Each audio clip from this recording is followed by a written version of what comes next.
اللہ من الشیطان الرجیم بسم اللہ الرحمن الرحیم۔ تمام مسلمانان پاکستان کو جشن آزادی مبارک ہو۔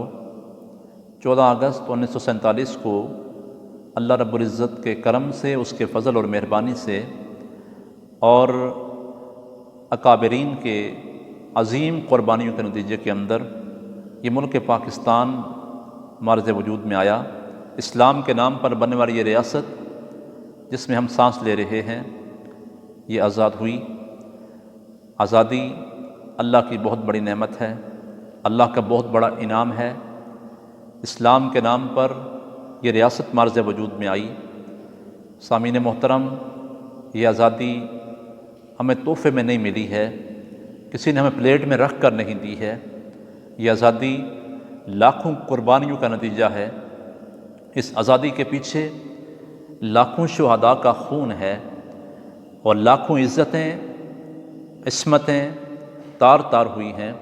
بزرگ، جوان اور بچے جنہوں نے اپنی جوانیاں پیش کی، اپنی جانیں قربان کی، جو اپنے گھروں سے بے گھر ہوئے اس ملک کی آزادی کے لیے، لاکھوں انسانوں کا خون بہایا گیا۔ ہر سال یہ دن ہمیں ان عظیم قربانیوں کی یاد دلاتا ہے۔ سامعین محترم، ہم نے جشن آزادی کیسے منانا ہے، یوم آزادی پر ہم نے خوشیاں کیسے کرنی ہیں، جو انداز ہمارا بنتا جا رہا ہے یہ انداز درست نہیں ہے۔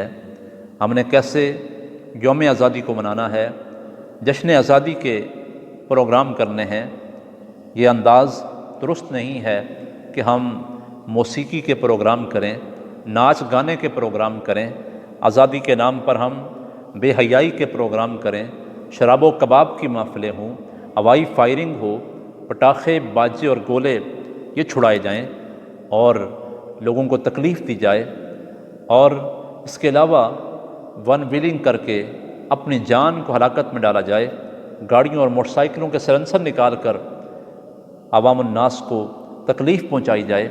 یہ انداز آزادی منانے کا نہیں ہے۔ آزادی اللہ کی نعمت ہے اور اللہ کے اس انعام پر اللہ کا شکریہ بجا لانے کا دن ہے۔ شکر کا تقاضا ہے کہ جس مالک کی طرف سے ہمیں یہ انعام ملا ہے، یہ آزادی کی نعمت میسر آئی ہے، اس مالک کی اطاعت اور فرما برداری کی جائے۔ اس موقع پر ہم نے کیا کرنا ہے؟ شکر کے نوافل پڑھے جائیں، شکرانے کے نوافل پڑھے جائیں اور شہداء کو خراج تحسین پیش کیے جائے، جنہوں نے لاکھوں قربانیاں پیش کی ہیں اس ملک کو آزاد کروانے کے لیے۔ ان شہداء کی قربانیوں کو یاد کیا جائے، خراج تحسین پیش کیا جائے، ان کے لیے دعائیں کی جائیں، اور ان اکابر علماء اور اولیاء جنہوں نے قائد اعظم کے ساتھ مل کر اس ملک کو بنایا ہے، ان کو دعاؤں کے اندر یاد رکھا جائے، خراج تحسین پیش کرنے کی جدوجہد کو، اور اس ملک پاکستان کی سلامتی کے لیے، استحکام کے لیے، ترقی کے لیے دعائیں کی جائیں۔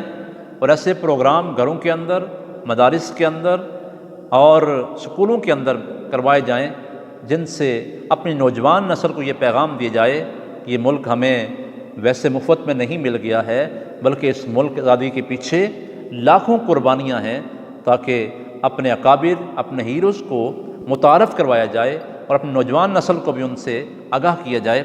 سامعین محترم، آزادی کے پروگرام اور تلاوت قرآن کے پروگرام، نعت خوانی ہو، درود پاک ہو، اللہ کی بارگاہ میں شکرانے کے نوافل پڑھے جائیں۔ آزادی کو اس انداز کے اندر ہمیں منانا چاہیے۔ اس کے ساتھ ساتھ اپنا محاسبہ کریں کہ جس مقصد کے لیے ملک پاکستان معرض وجود میں آیا، دو قومی نظریہ کی بنیاد پر، اور نعرہ یہ لگ رہا تھا پاکستان کا مطلب کیا، لا الہ الا اللہ محمد الرسول اللہ، یہ نعرہ لگا تھا۔ یہ ملک کلمہ طیبہ کی بنیاد پہ بنا ہے۔ کیا ہم اس ملک کو اسلامی اصولوں کے مطابق چلا رہے ہیں؟ کیا ہم اس ملک کے اندر اسلامی انداز کے اندر زندگی گزار رہے ہیں؟ اگر نہیں تو ہمیں یہ موقع ہے اپنے آپ پر غور کرنے کا، اپنا محاسبہ کرنے کا، سنبھلنے کا، سمجھنے کا۔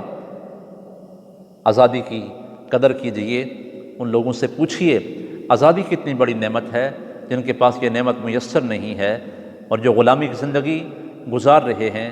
اللہ کریم کی بارگاہ میں دعا کرتے ہیں کہ مالک اس ملک کو سدا سلامت رکھے اور ہمیشہ ہمیشہ یہ ملک سلامت رہے، قائم رہے اور اس ملک کو جنہوں نے بنایا ہے اللہ کریم کروٹ کروٹ ان کو جنت الفردوس میں اعلیٰ مقام عطا فرمائے۔ وما علینا الا البلاغ المبین۔